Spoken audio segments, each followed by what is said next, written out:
Hey guys, tonight we're heading to ancient Rome, a civilization famous for roads, laws, aqueducts, and making sure your wedding night involves shouting relatives, fake kidnapping, and absolutely no privacy whatsoever. So, before you get comfortable, take a moment, like the video, and subscribe, but only if you genuinely enjoy what I do here. And let me know in the comments where you're retuning in from and what time it is for you. It's always fascinating to see who's joining us from around the world. Now, dim the lights, maybe turn on a fan for that soft background hum, and let's ease into tonight's journey together. In ancient Rome, marriage was not a love story. It was not a whirlwind romance, not a dramatic confession in the rain, and certainly not to people locking eyes across a forum and realizing they were soulmates. Roman marriage was a transaction, a very serious transaction with witnesses and expectations and zero interest in your feelings. To Romans, love was unreliable. Love made people impulsive. Love caused bad decisions, poetry, and occasionally civil wars. None of these were desirable outcomes. What Romans trusted instead were contracts, traditions, and ancestors who had been doing things the same way for centuries and were absolutely not open to feedback. Marriage existed to connect families, secure property, produce legitimate heirs, and keep inheritance disputes from turning into murder, or worse, lawsuits. Emotional fulfillment ranked somewhere below owning a decent toga on the priority list. If affection happened later, wonderful. If not, well, that is what mistresses were for. Efficient system, morally questionable, very Roman. This is why the wedding night mattered so much. Not because it was romantic, but because it was evidence. Evidence that the bride had officially left one household and entered another. Evidence that the marriage contract had moved from theoretical to painfully real. Evidence that future children would not require awkward explanations. Romans hated ambiguity. They hated uncertainty. They especially hated situations where someone could later say, well, actually, the marriage was never fully completed. That kind of sentence caused chaos, inheritance problems, and extremely long arguments involving lawyers who charged by the hour, metaphorically, of course, because timekeeping was still a mess. So the wedding night was designed to eliminate doubt. It was loud. It was public. It was witnessed by relatives, neighbors, household gods, and probably at least one uncle who refused to leave. Romance did not enter the room. Tradition did loudly and sat down without asking. The bride was not marrying for herself. She was marrying for her family's future. The groom was not gaining a partner. He was gaining responsibility, expectations, and a mother who would absolutely judge his performance as a husband within the week.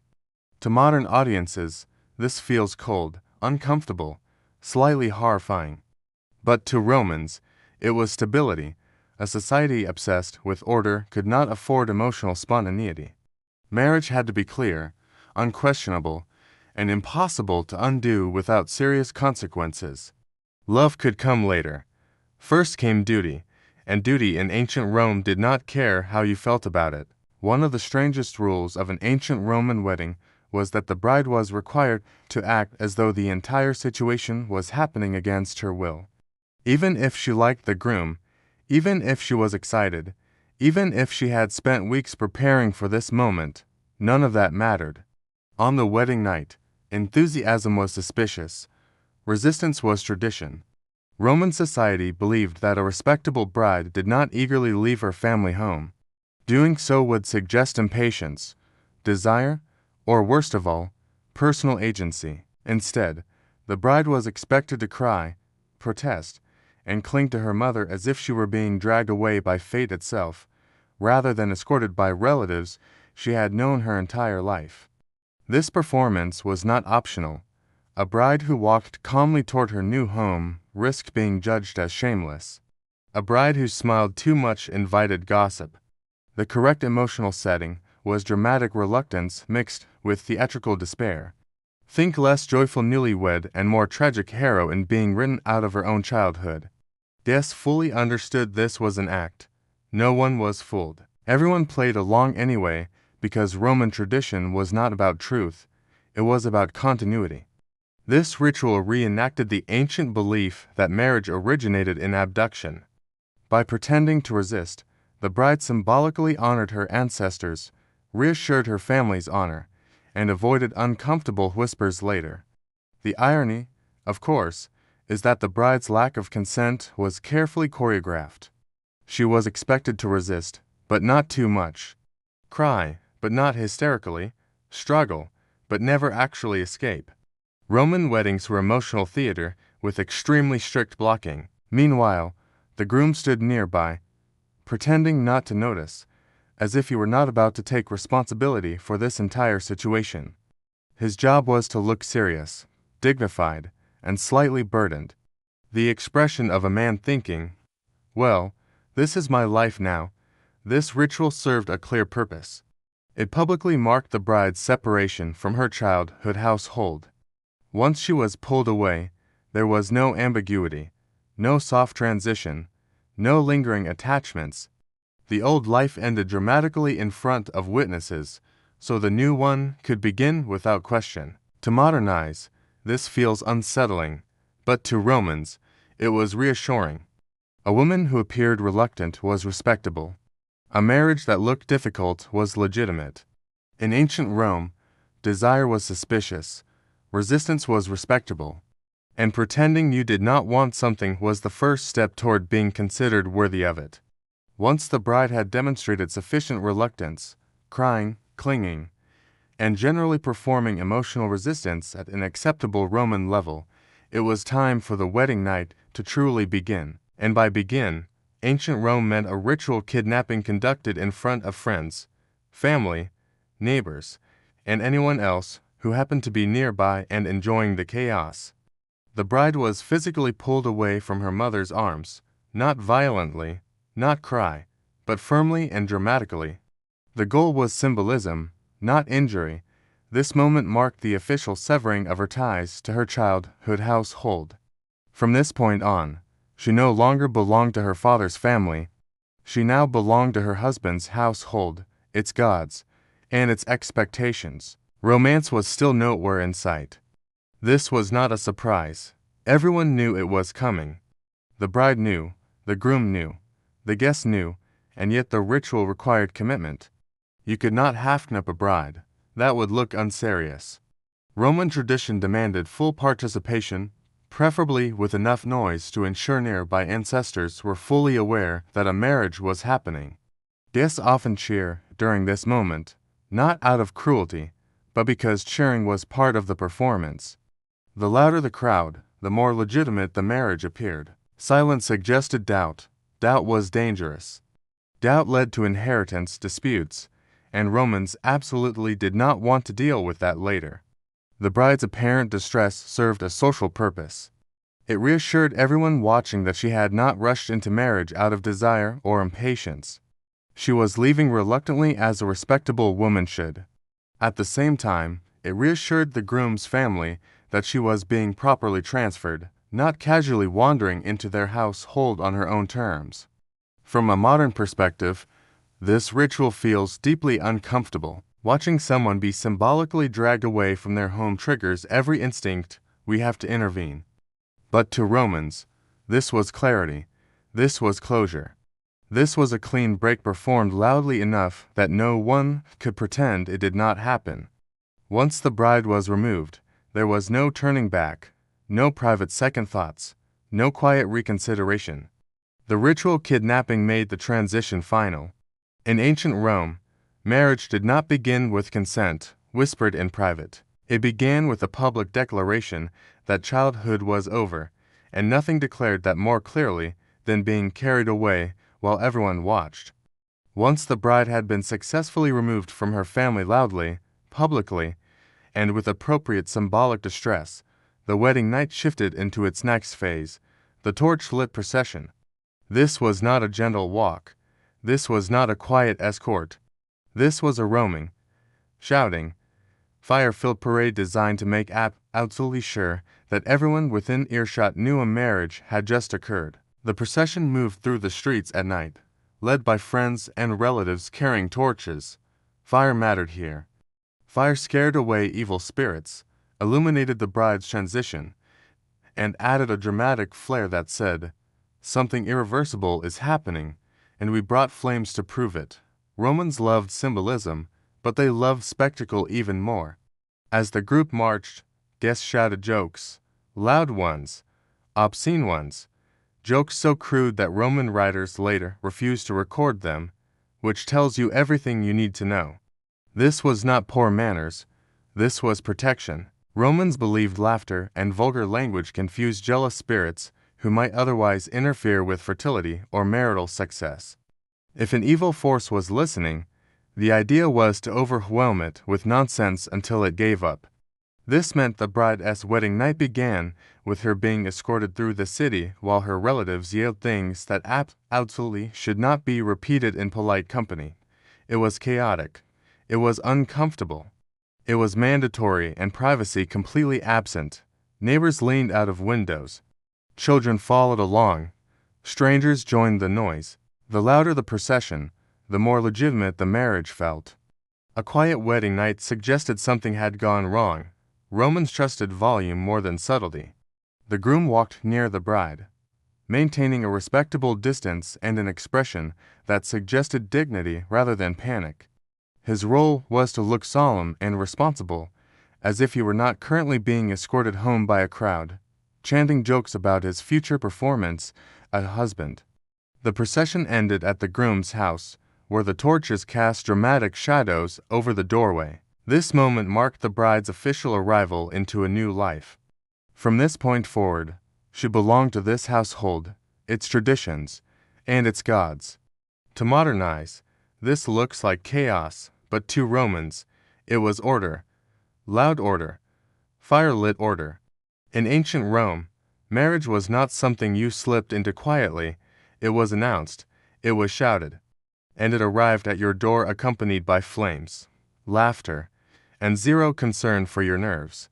By the time the torch-lit procession reached the groom's house, Roman guests were just getting warmed up, literally and emotionally. This was not the moment for quiet reflection or respectful silence. This was the moment for obscene wedding songs delivered at full volume with enthusiasm, creativity, and absolutely no shame. These songs were not optional, they were an expected and essential part of the wedding night. Romans believed that loud, vulgar humor protected the couple from bad luck, jealousy, and supernatural interference. Evil spirits apparently were easily offended and easily confused. If you shouted enough inappropriate jokes, they would simply leave out of discomfort, honestly, relatable. The content of these songs was deliberately crude. Guests mocked the groom's masculinity, made explicit jokes about the bride and groom's future intimacy, and generally said things that would get you banned from modern family gatherings for life. But in Rome, this was not rudeness. This was ritual protection wrapped in peer pressure. The bride, meanwhile, was expected to endure this with modesty. She did not laugh loudly. She did not respond. She certainly did not tell anyone to stop. A respectable Roman bride absorbed the embarrassment quietly, staring at the floor while her relatives loudly discussed her wedding night like it was a public performance review. The groom was in a similar position. He was mocked openly, teased mercilessly, and reminded that expectations were high. These songs served a social function. They reinforced community norms, publicly acknowledged the sexual side of marriage, and ensured that everyone understood what the marriage was for. Romance was still nowhere on the schedule, and the audience was large. Neighbors listened, passers-by stopped, children absolutely heard things they should not have, but would later pretend not to remember. Privacy was not part of the Roman wedding night. It was a communal event with commentary. Eventually, after sufficient noise had been made and enough spirits had been offended into retreat, the guests moved on to the next stage of the ritual. But the songs mattered. They marked the transition from public ceremony to private obligation. They were the last loud reminder that marriage was not just between two people, but between families, ancestors, and society itself. To modern ears, this feels mortifying. To Romans, it was reassuring. A wedding night without obscene songs would have felt incomplete, dangerous, and suspiciously quiet. In ancient Rome, love might have been private. But marriage was announced with jokes so loud even the gods could hear them. After the shouting, the singing, and the public humiliation disguised as tradition, the wedding party finally reached the most deceptively dangerous object of the night, the doorway. To modern people, a doorway is just a rectangle you walk through while checking your phone. To the Romans, it was a supernatural obstacle course filled with bad omens, lurking spirits, and the very real possibility of ruining your marriage by tripping. Tripping over the threshold was considered disastrous. It suggested hesitation, misfortune, or divine disapproval. In other words, it was the kind of small accident that could haunt you for the rest of your married life, at least according to Roman logic. And Roman logic did not care whether the floor was uneven or the bride was exhausted from being dragged through the streets. So, the solution was simple: do not let the bride walk inside at all. Instead, the groom lifted her and carried her over the threshold. This had nothing to do with romance, no sweeping gestures, no tender symbolism. This was a practical maneuver designed to keep the gods calm and the neighbors satisfied. If the bride never touched the threshold, she could not offend it. Problem solved. This action also quietly reinforced another Roman belief. The bride did not enter her new home by her own choice. She was brought in, transferred, installed like a very important household object with opinions. The symbolism was clear and not subtle. The guests watched closely. This was not a moment to mess up. Dropping the bride would have been a disaster of mythic proportions. Slipping would have been discussed for years. Someone absolutely would have blamed it for later marital problems. Oh, the arguments. Of course, they argue. Remember the doorway. Once inside, the bride was officially part of the household. The threshold marked the boundary between her old life and her new one. She crossed at once, carried, and that was it. No do-overs, no returns, no refunds. To modernize, this feels uncomfortable. To Romans, it was sensible. Doorways were liminal spaces, and liminal spaces were dangerous. Better to handle them carefully, preferably with witnesses and fire nearby. In ancient Rome, you did not casually enter your marriage, you were carried into it, because even a single misstep could offend fate, and fate, according to the Romans, held grudges. Once the bride had been safely carried over the threshold without tripping, dropping, or offending any invisible forces, attention shifted to the most important object in the house, the bed. This was not just furniture. This was a ceremonial zone, a sacred installation, a heavily supervised piece of household infrastructure upon which the future of the family depended. The Roman marriage bed was prepared in advance with almost paranoid care. Flowers were arranged around it, woolen bands were tied nearby. Amulets and charms were placed discreetly within reach. None of this was for aesthetics. Romans were not decorating, they were defending. Fertility, prosperity, and domestic harmony were fragile things, and the bed needed every supernatural advantage it could get. The bed itself symbolized continuity. This was where legitimate heirs were expected to be produced, preferably without complications, divine displeasure, or awkward legal disputes later. Everything about the bed communicated seriousness. This was not a place for romance. This was a workplace. The bride was guided toward it carefully, often by female relatives who had opinions and were not shy about sharing them. These women adjusted clothing, offered instructions, and generally ensured that tradition was being followed correctly. The bride did not collapse onto the bed in exhaustion. That would have looked careless. She was placed, positioned, and prepared like someone about to participate in a ritual rather than a private moment. Meanwhile, the groom entered with the confidence expected of a Roman man, regardless of whether that confidence was earned. Roman society assumed he knew what he was doing.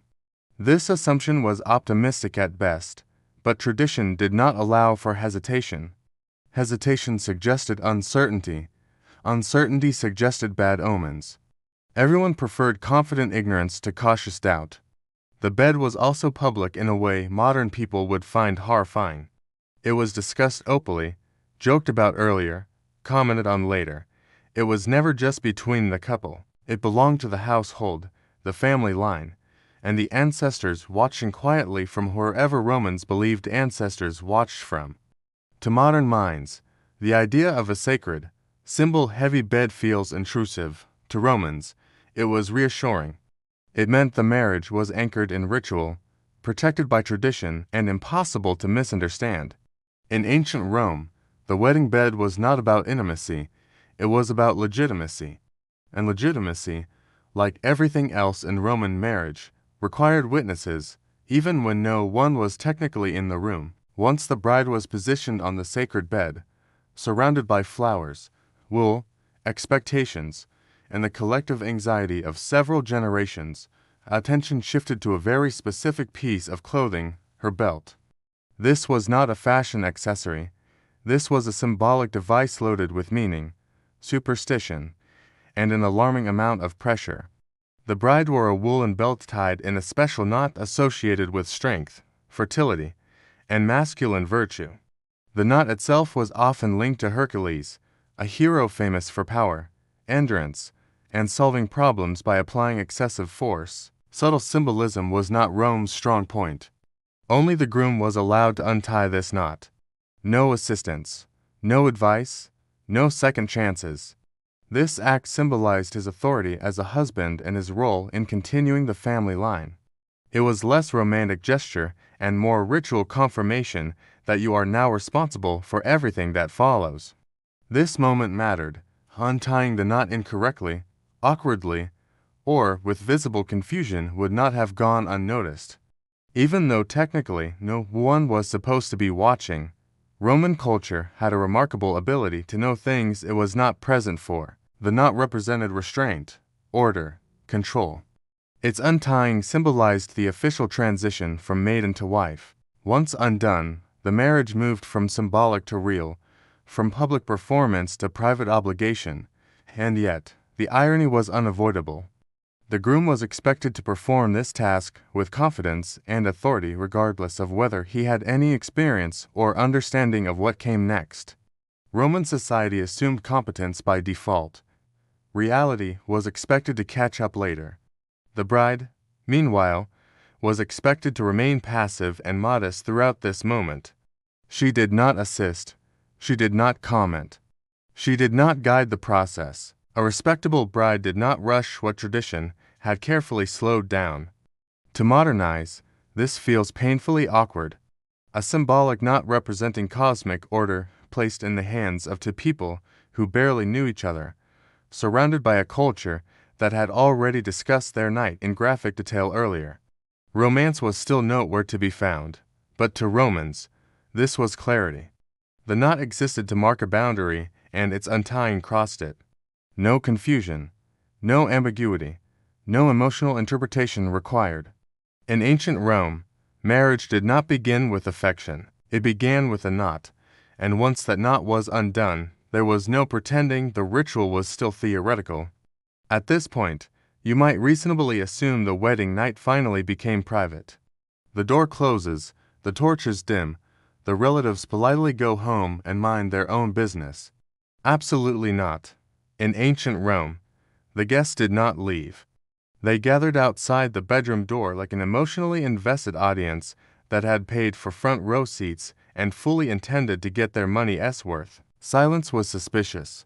Silence suggested hesitation. Hesitation suggested bad omens. And bad omens were everyone's problem, so the guests stayed. They sang, they shouted, they laughed, they knocked on the door. Sometimes they demanded noise from inside just to confirm that the marriage was proceeding according to schedule. This was not considered rude. This was considered supportive. Roman-style support was loud, intrusive, and impossible to ignore. The logic behind this behavior was deeply Roman. Evil spirits, according to popular belief, preferred quiet, intimate spaces where they could cause trouble unnoticed. A noisy doorway confused them. Laughter drove them away.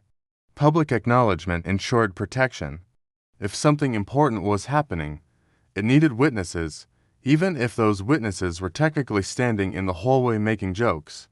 The couple inside the room was expected to tolerate this without complaint. Asking for privacy would have raised eyebrows. Complaining would have been worse. Privacy implied secrecy, and secrecy implied something was wrong. Roman society trusted noise far more than discretion. The groom, in particular, was under pressure. His relatives, friends, and neighbors were very aware of what was supposed to happen next, and they were not shy about commenting on it.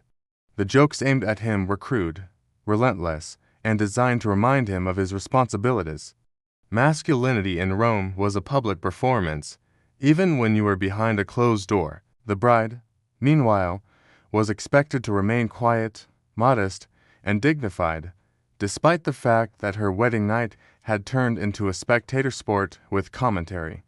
This contradiction did not bother Romans in the slightest.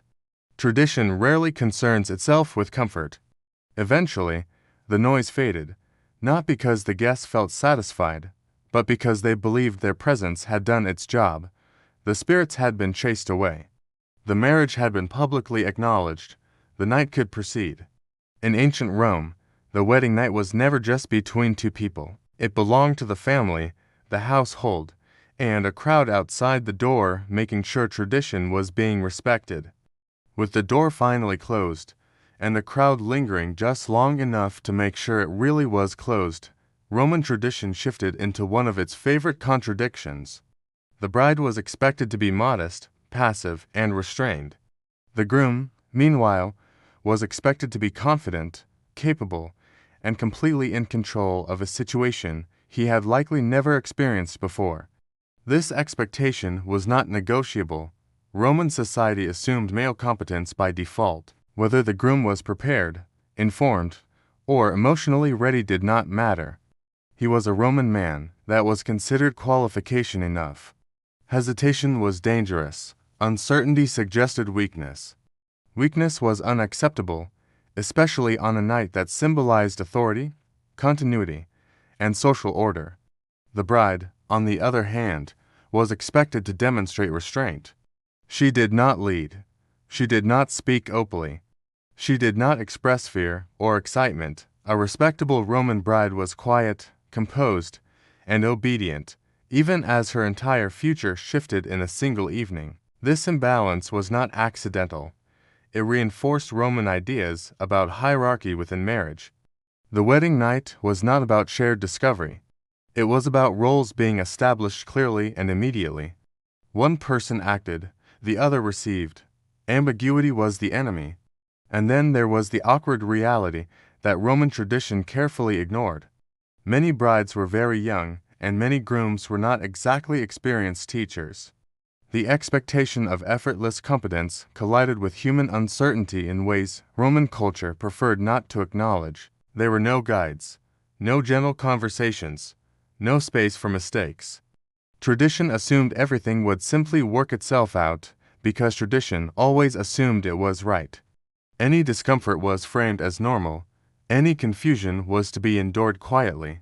Complaining would have suggested that the ritual itself was flawed and that was unthinkable to modern audiences.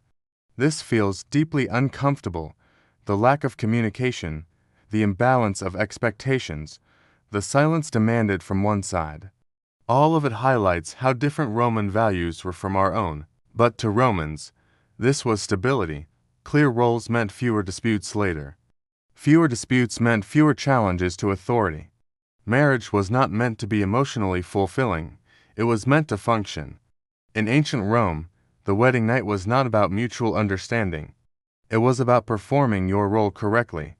And tradition assumed you already knew your lines whether you did or not.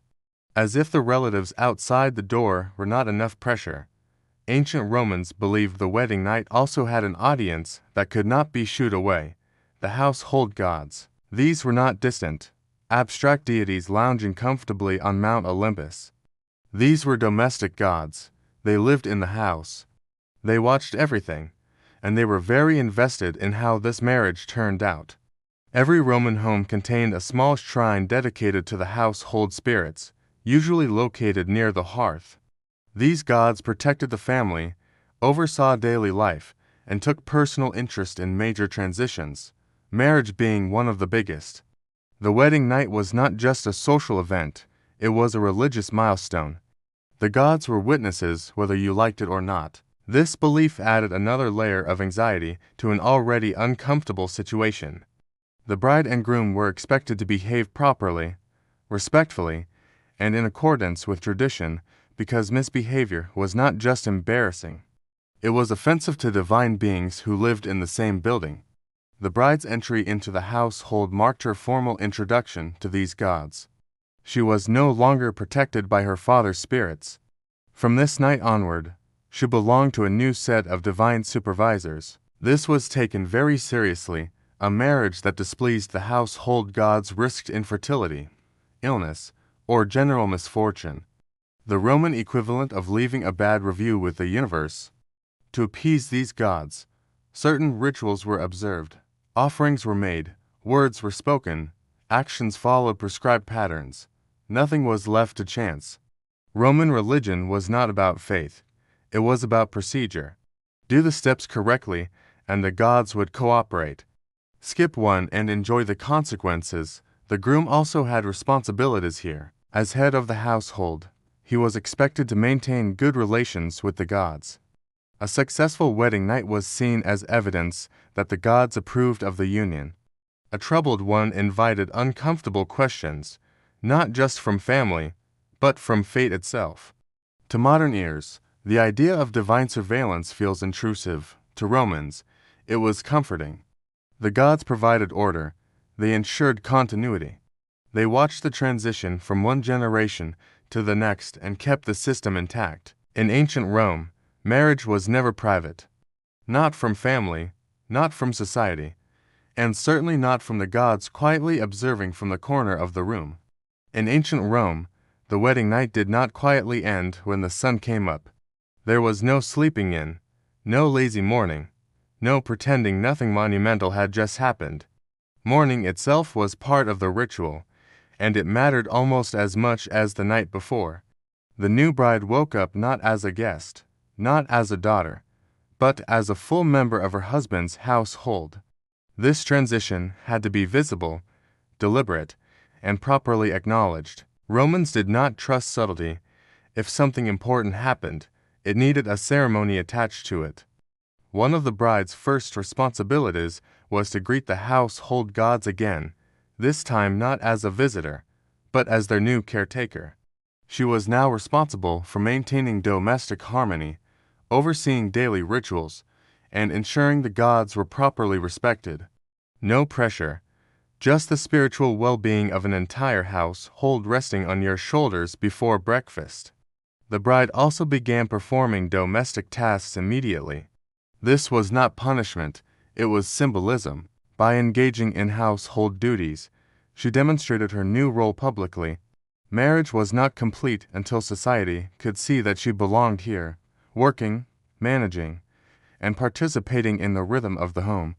Relatives were often present, watching, observing, occasionally offering advice that was neither requested nor helpful. This was not an intimate mourning. It was an inspection disguised as tradition. Everyone wanted confirmation that the transition had gone smoothly and that the marriage had been properly established. In some cases, the bride shared a formal morning meal with her husband, reinforcing the idea that they were now a unit. This meal was less about bonding and more about public acknowledgement. Eating together mattered. It showed order. It showed continuity. It showed that the system was still functioning. The groom, meanwhile, stepped fully into his role as household leader. The wedding night marked his assumption of responsibility, not just for a wife, but for future children, property, and divine relationships. Marriage was not a reward, it was an obligation. To modern audiences, this immediate return to structure feels harsh. There is no recovery period, no emotional processing. But to Romans, this was reassurance. The faster life returned to order, the more successful the marriage appeared. In ancient Rome, Marriage was not sealed with romance. It was sealed with routine, and the morning after was not an ending. It was proof that the system still worked. If you thought the wedding night scrutiny ended with the gods and the guests outside the door, ancient Rome has one final surprise for you. The women, specifically the female relatives, and yes, they were paying attention. The morning after the wedding night was not just about rituals and household duties. It was also about verification. Roman society was deeply concerned with legitimacy, inheritance, and ensuring that everyone followed the rules exactly as tradition demanded. To support this obsession, female relatives of the groom often played the role of observers, advisors, and unofficial auditors. These women had seen this ritual before, many times. They knew what was supposed to happen, how it was supposed to look, and what signs indicated that everything had gone correctly. Their presence was not meant to be comforting, it was meant to be thorough. In some households, the bride was discreetly inspected, not aggressively, not cry, but undeniably invasively. This inspection served as confirmation that the marriage had been properly consummated. Romans did not trust private declarations. They trusted physical evidence and witnesses. Romance did not factor into the equation. This might sound shocking, but to Romans, it was simply practical. Marriage created legal consequences, property rights, inheritance claims, questions that could destabilize families if left unanswered. Better to be awkward for a moment than to risk chaos later. The bride, meanwhile, was expected to endure this quietly. Complaining would have suggested impropriety. Embarrassment was irrelevant. Dignity was secondary to order. A respectable Roman woman accepted scrutiny as part of her role. The groom's female relatives also offered advice, unsolicited advice, advice that was deeply personal and delivered with complete confidence. These women framed their involvement as guidance, not interference. And in Roman culture, elders, especially female elders, were rarely questioned. To modern audiences, this feels intrusive and unnecessary. To Romans, it was reassurance. The marriage had crossed every required threshold. The transition was complete. The system was intact. After this moment, the bride's status changed permanently. She was no longer an outsider. She was now accountable to her husband's family, their traditions, and their expectations. In ancient Rome, privacy was not a right, it was a luxury. And on your wedding night, it was the first thing tradition took away carefully, publicly, and with witnesses who absolutely remembered everything. After the rituals, the inspections, the shouting relatives, the watchful gods, and the symbolic everything, Roman society finally reached a quiet conclusion. Love was optional, not forbidden, not discouraged, just unnecessary at the beginning. In ancient Rome, marriage was not designed to satisfy emotional needs. It was designed to function. If affection developed over time, that was a pleasant side effect. If it did not, the system continued without concern. Stability mattered more than happiness. Order mattered more than chemistry. This explains why Romans did not panic if a couple seemed distant or awkward after the wedding night. That was normal, expected. Even familiarity would come later after routines settled in and roles became predictable. Romance was something you earned accidentally, not something you planned for. Roman writers were perfectly comfortable acknowledging this. Love poems existed, of course, but they were rarely directed at spouses. Passion was often described as disruptive, irrational, and socially inconvenient. Marriage was meant to be calm, predictable, boring in the most respectable way possible. If you wanted excitement, Roman culture provided plenty of alternatives that existed very conveniently outside the marriage contract. This was not hypocrisy in Roman eyes, it was compartmentalization. Marriage handled lineage and legality. Everything else went somewhere else. The wedding night then was never meant to spark passion. It was meant to establish a framework, a beginning marked by ritual, not emotion. Once the framework was in place, the couple could decide how to exist within it, politely, dutifully, or with carefully managed affection. To modern viewers, this feels bleak. We are trained to see marriage as the culmination of love. Romans saw it as the starting point of responsibility. Different priorities produce different rituals.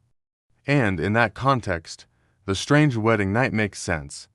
The noise, the crowd, the symbols, all of it served to drown out uncertainty. Love was unpredictable, tradition was reliable.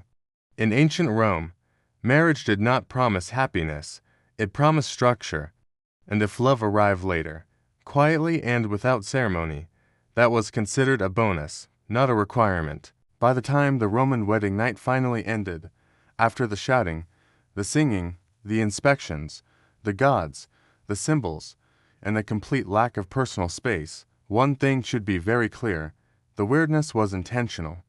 None of this happened by accident. None of it was random. Every awkward moment served a purpose: to modernize. Roman wedding night rituals feel invasive, excessive, and deeply uncomfortable. The lack of privacy alone is enough to make most people physically recoil. But to Romans, privacy was not sacred. Stability was, order was, continuity was, and nothing threatened those values more than ambiguity. The rituals existed to eliminate doubt. Doubt about whether the bride had truly left her old household. Doubt about whether the marriage had been completed. Doubt about legitimacy, inheritance, and the future of the family line. Every chant, every torch, every shouted joke worked together to say one thing very clearly: this transition has happened and it cannot be undone. The wedding night was not about the couple's feelings. It was about society reassuring itself that everything was still in place. The system still worked. The rules still applied. The gods were satisfied. The ancestors were calm. The future was secured. That is why the rituals were public. That is why they were loud. That is why they were uncomfortable. Silence would have invited uncertainty. Privacy would have created room for doubt. And Romans, above all else, feared disorder. In a way, these rituals reveal something deeply honest about Roman culture. They did not pretend marriage was romantic. They did not hide its function behind soft language or idealized stories. Marriage was a tool, a powerful one, and tools needed clear instructions and witnesses. To us, it feels cruel. To them, it felt responsible. And perhaps that is the strangest part. The rituals were not meant to celebrate love. They were meant to protect society from chaos. Romance could come later, quietly if it wanted to, but tradition always came first, loudly and without apology. So, when we look back at ancient Rome and shake our heads at their bizarre wedding nights, we are really seeing a culture that valued certainty over comfort, a world where survival depended on everyone knowing their place and staying in it. In ancient Rome, the wedding night was not a private beginning. It was a public guarantee, and weird, as it turns out, was exactly the point. Margaret of Anjou did not arrive in England as a warrior, a schemer, or a villain. She arrived as a girl of 15 sent across the Channel in 1445 as part of a diplomatic bargain meant to end a long, exhausting war. Her marriage was not romantic, strategic, or even particularly flattering. It was a surrender dressed up as a wedding. England gave up territory in France, received no dowry, and gained a teenage queen whose value, at least on paper, was her obedience. Margaret quickly learned that England was not a place for obedient queens. Her husband, King Henry V, was gentle, devout, and catastrophically unfit to rule. He preferred prayer to politics and charity to command. At moments of crisis, he simply vanished into himself, slipping into long mental collapses that left the kingdom leaderless. At first, Margaret stayed in the background, doing what was expected of her. She bore insults quietly. She learned the factions at court.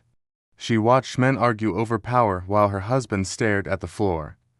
Then, England began to crack. Noble families armed themselves. Old grudges resurfaced. The crown weakened, and with it the fragile peace holding the realm together. The House of York began to challenge royal authority, not openly at first, but with the slow confidence of men who sense blood in the water. Margaret saw the danger before most did. A queen with no power learns to read rooms very carefully. When Henry collapsed completely in 1453, the illusion ended. The king was alive, but England had no ruler. Margaret, heavily pregnant, was suddenly the only person near the throne who could act. This was the moment that defined her. She did not retreat to prayer. She did not ask politely for protection. She stepped forward. Her son's birth later that year changed everything. Prince Edward was not just an heir. He was proof that the Lancastrian line would continue. Margaret understood what that meant in a country sliding towards civil war. If the crown fell, her son would not be spared. Boys born into disputed thrones rarely died peacefully. From that point on, Margaret stopped pretending she was merely a queen consort. She became a guardian, a strategist, and eventually a commander. England's civil war did not begin because of her, but it would soon revolve around her. By the early 1450s, England was ruled by absence. Henry V/6 still wore the crown, but his mind drifted far from the business of kingship. During his long mental collapse, he could not speak, could not recognize his own child, and could not govern. Power, as it always does, rushed to fill the vacuum. And this time it was his wife who stepped into it. Margaret of Anjou was not officially named regent. England was not ready for that. A foreign-born woman ruling outright was too much for the political imagination of the time. Instead, power became informal, negotiated in private chambers, and behind closed doors. Margaret attended councils, influenced appointments, and blocked her enemies where she could. Every move she made was criticized. When she spoke, she was accused of arrogance. When she stayed silent, she was accused of plotting. Her greatest threat had a name, Richard of York. He was male, English-born, militarily respected, and dangerously close to the throne by blood. When Henry collapsed, Richard positioned himself as the natural protector of the realm. To Margaret, this was not stewardship, it was a quiet coup. She understood something many men underestimated. Once a rival controls the machinery of government, removing him becomes nearly impossible. What followed was not open war, but a slow, strangling contest. Margaret fought to keep her son recognized as heir. Richard fought to weaken her influence and present himself as England's savior. Noble families chose sides. Armies began to gather, not yet marching, but ready. This was the prelude to the Wars of the Roses, though few yet grasped how deep the bloodshed would go. Margaret's reputation hardened during this period. Chroniclers portrayed her as domineering, emotional, and dangerous. These were not neutral descriptions. A woman exercising power was, by definition, seen as unnatural. Yet Margaret's actions were brutally logical. She was defending her husband's crown and her son's future in a system designed to strip both away from her. By the time Henry briefly recovered and Richard was sidelined, the damage was already done. Trust was gone. Swords had been drawn, if not yet swung. Margaret had learned the rules of power the hard way, and she was done pretending she did not know how to use them. Once violence became inevitable, subtlety died quickly. The political maneuvering that had defined Margaret of Anjou's early years in power gave way to something far more dangerous: open war. The simmering rivalry between Lancaster and York finally exploded in 1455 at the First Battle of St. Albans. It was short, chaotic, and decisive. Yorkist forces emerged victorious. Royal authority collapsed in public view, and Margaret learned a brutal lesson. Mercy would not save her family. The battle left the king once again helpless and the Yorkists emboldened. Richard of York was reinstated as protector of the realm, a position that placed him closer to the throne than ever before. Margaret was effectively sidelined, pushed away from court, and treated not as queen, but as a threat that needed to be contained. For a woman whose power had always been unofficial, this was dangerous territory. Influence only matters when you can access it. Margaret responded by doing something no English queen consort had done before. She raised her own political faction. Traveling through the north of England, She built alliances with noble families loyal to Lancaster, promising protection, favor, and survival. This was no longer about advising a king. This was about organizing resistance. Her court became mobile, her household a command center. Chroniclers later mocked her for this, calling her reckless and unfeminine. What they meant was effective. By 1460, England was no longer pretending it was at peace. The Wars of the Roses were now unmistakably underway. Margaret's forces clashed repeatedly with Yorkist armies, sometimes winning, sometimes retreating, but always returning. She personally oversaw troop movements, negotiated funding, and coordinated strategy. While she did not fight with a sword, she was present, directing, deciding who lived and who was sacrificed for the cause. Her greatest gamble came when she allowed Parliament to declare Richard of York a traitor. It was a bold, irreversible move. By stripping him of legal legitimacy, she forced the conflict into a fight to the death. There would be no reconciliation now, only victory or extinction.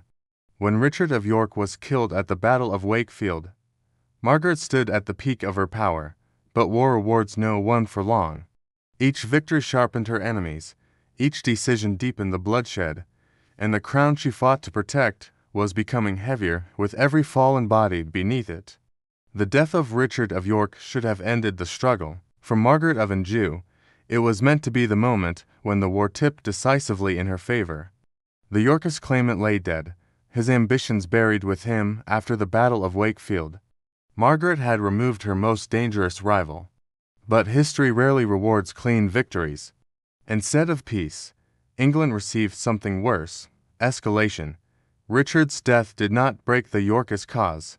It hardened it. Leadership passed to his son, Edward of York.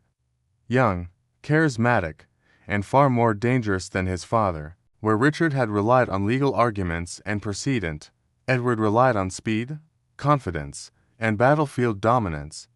Margaret had fought one opponent into the ground, only to discover she had unleashed another. In early 1461, Margaret marched south with a Lancastrian army, confident after her recent success. Her forces won a brutal victory at the Second Battle of St. Albans, freeing King Henry from Yorkist custody. It should have been a triumph. The king was restored. The enemy was pushed back. London lay ahead. And yet, everything unraveled. Margaret made a critical mistake. Her army, drawn largely from the north, had a reputation for looting and violence. London's leaders, fearing what her soldiers might do to the city, closed their gates. Edward of York arrived soon after, presenting himself not as a conqueror, but as a savior. The city welcomed him. Within weeks, he was crowned king as Edward IV. Margaret had won battles, but lost the narrative. And in civil war, narrative matters almost as much as swords. The decisive blow came shortly after at the Battle of Tatton, one of the bloodiest engagements ever fought on English soil. Snow fell so thick it blinded archers. Men fought for hours in freezing mud. When it ended, the Lancastrian army was shattered. Bodies filled rivers. England was exhausted. Margaret fled first north, then across the sea, carrying her son with her. She was no longer a ruling queen. She was now in exile. Yet even in defeat, Margaret refused to accept finality. Many would have disappeared quietly into obscurity. She did the opposite. From exile, she plotted return, sought allies, and prepared for another attempt. The crown had slipped from her grasp, but the war, she believed, was not yet finished. Exile did not soften Margaret of Anjou. It sharpened her. Forced from England the catastrophe at Towton, she crossed borders that stripped her of titles but not ambition. With her went her husband, Henry VI, and their young son, Prince Edward, the last fragile symbol of the Lancastrian claim. England was lost for now, but Margaret did not behave like someone defeated. She behaved like someone regrouping. Her years in exile were marked by humiliation and endurance. Courts that once treated her as a queen now saw her as a liability. She moved between Scotland, France, and sympathetic noble households, constantly negotiating for protection and money. The irony was bitter. She had once commanded armies. Now she begged for ships. Yet even here Margaret proved difficult to erase. She remained politically useful and she knew it. France became her most important refuge. Though her family connections were strained and her homeland unstable, she leveraged every remaining tie she had. She bargained her future on one thing: her son. Prince Edward was not just her child. He was her weapon. As long as he lived, the Lancastrian cause could not be declared dead. Every negotiation, every plea for support centered on him. Margaret was no longer fighting for a crown she wore, but for one she hoped her son might claim. Meanwhile, England continued to bleed without her. Edward IV ruled confidently, but his grip was not as secure as it appeared. Old loyalties simmered beneath the surface. Nobles shifted sides. Discontent brewed quietly. Margaret watched all of this from afar, waiting. Exile teaches patience, especially when impatience has already cost you everything. Her chance came unexpectedly. The Earl of Warwick, once Edward's greatest supporter, turned against him in a spectacular political reversal. Suddenly, the impossible became plausible again. Margaret the exile found herself negotiating with former enemies. Pride had no place here. Survival required flexibility. She agreed to alliances that would have been unthinkable years earlier, all for the chance to return. In 1471, Margaret's efforts bore fruit. Henry was briefly restored to the throne.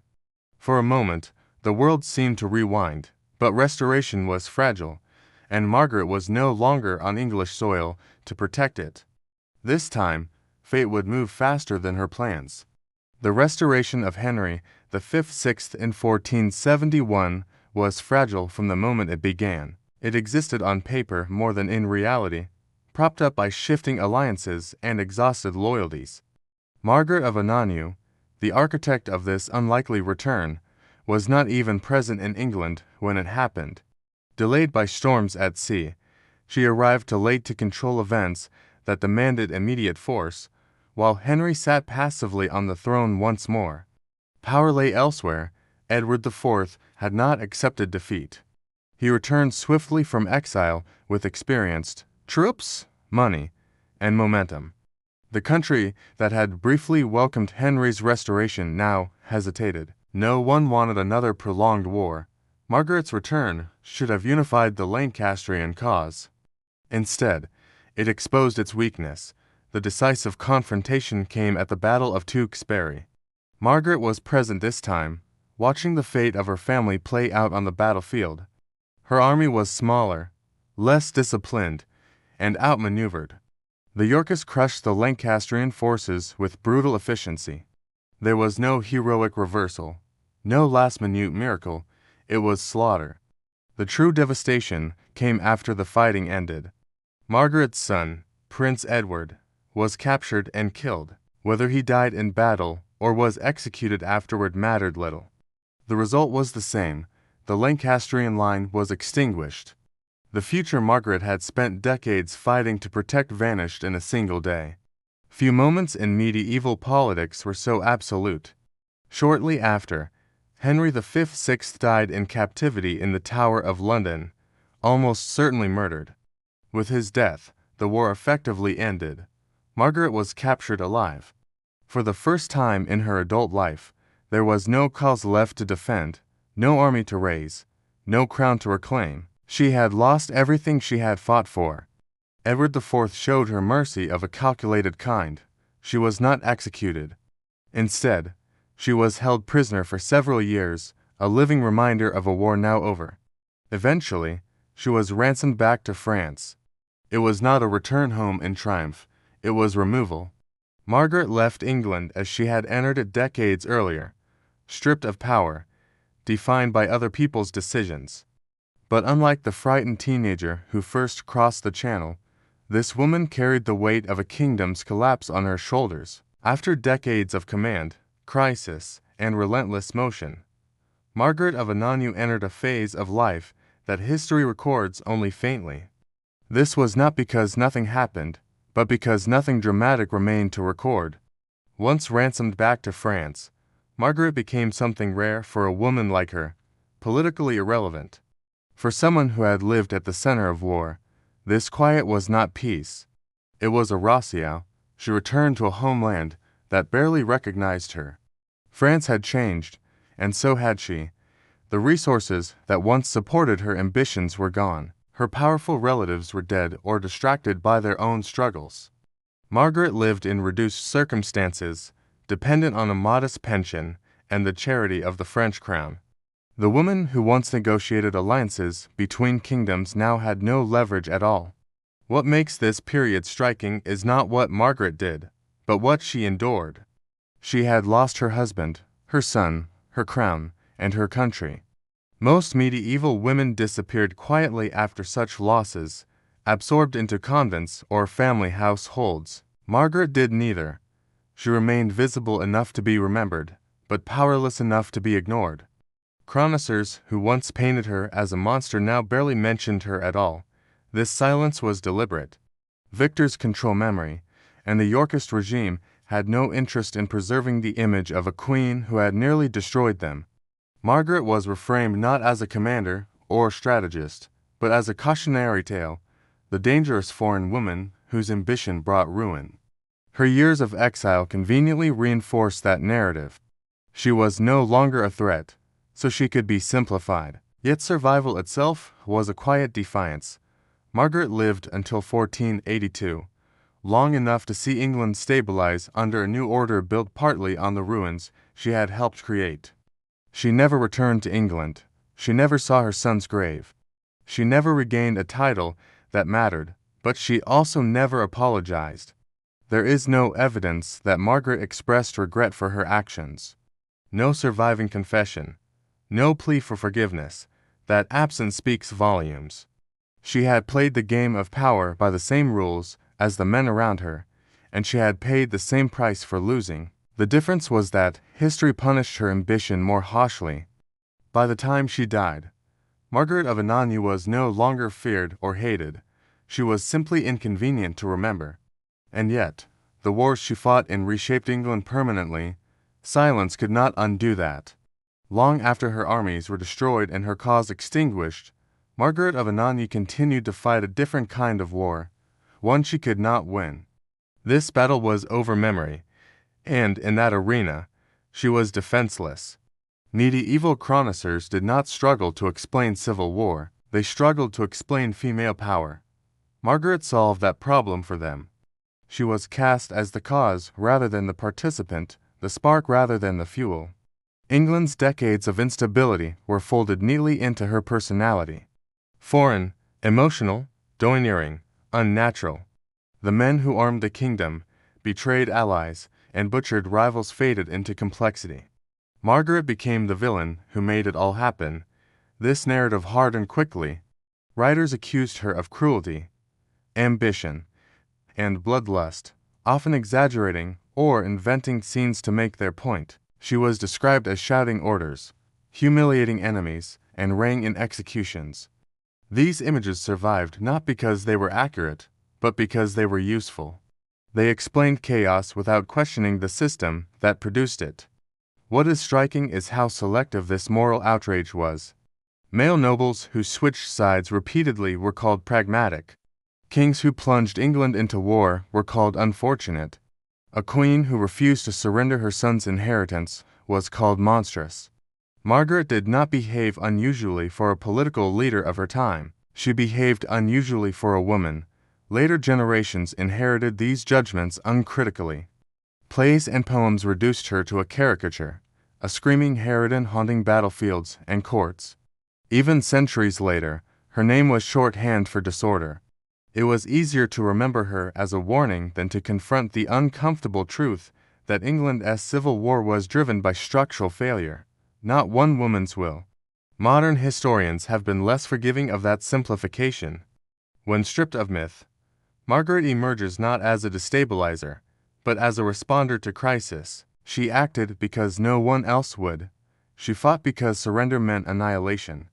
Her mistakes were real, but they were shared by nearly every man who led armies in the same war. History rarely asks whether a woman in power had better options. It asks why she dared to have power at all. Margaret of Anjou became infamous not because she failed, but because she tried. And in a medieval world that preferred obedient queens, that attempt was unforgivable. When Margaret of Anjou died in 1482, there was no ceremony worthy of a queen who had once commanded armies and bent kingdoms around her will. She passed quietly in France, far from the land that had consumed her life. England barely noticed, and yet her shadow lingered longer than many crowned kings. Margaret's true legacy is not found in victories or defeats, but in what she represented. She was one of the first queens in English history to exercise power openly and relentlessly during a civil war, not as a regent in name, not as a symbolic figurehead, but as a decision-maker. She negotiated alliances, raised armies, and made ruthless choices under pressure. That alone placed her outside the boundaries medieval society had drawn for women. The tragedy of Margaret's life is not that she failed, but that success was never a stable option. Every path available to her carried catastrophe. If she remained passive, her husband would be replaced and her son eliminated. If she acted, she became the embodiment of disorder. Power punished her either way. She chose action. The England that emerged after the Wars of the Roses was shaped by the conflict she fought in. Stronger monarchy, reduced noble independence, a deeper fear of civil war. Later rulers learned from the chaos she helped expose. Even the Tudor dynasty, which benefited from the war's aftermath, ruled a country transformed by decades of bloodshed. Margaret did not win the crown for her son, but she helped end an era where weak kings could drift without consequence. In that sense, she was not simply a losing side in history's ledger.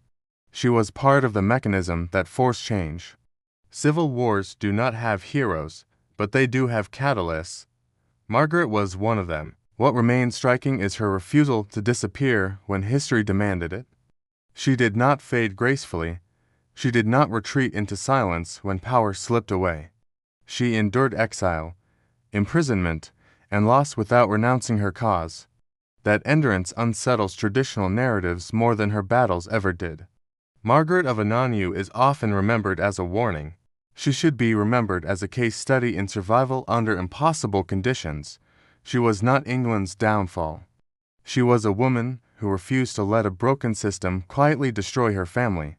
And for that defiance, history made her unforgettable, even when it tried not to. The Wars of the Roses did not begin with banners raised or armies marching. They began quietly inside a kingdom already exhausted. England in the mid-15th century was not stable enough to survive a weak ruler. And unfortunately for everyone involved, that was exactly what it had. At the center of the collapse stood Henry V, a man who inherited a crown, but not the temperament to wear it. Henry was gentle, deeply religious, and painfully indecisive. These qualities might have suited a monk. For a medieval king, they were disastrous. England was still reeling from the slow collapse of its territories in France.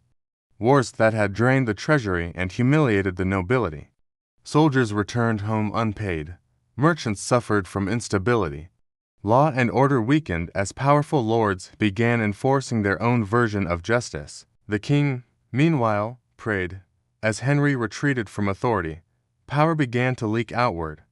Great noble families filled the vacuum, each convinced that they, not the crown, were the true guardians of England. Rivalries hardened, private armies grew, loyalty became conditional. The crown was no longer a symbol of unity, but a prize waiting to be claimed. The most dangerous consequence of Henry's weakness was uncertainty. No one knew who truly ruled. During the king's periods of mental collapse, England effectively had no monarch at all. Councils argued, regents were appointed and undermined. Every decision sparked resentment. Into this chaos stepped Richard of York, a powerful noble with royal blood and the confidence to use it. He did not declare himself king. He did something more threatening. He presented himself as necessary. What followed was not rebellion, but positioning. Noble families chose sides quietly, Old grudges resurface under new justifications.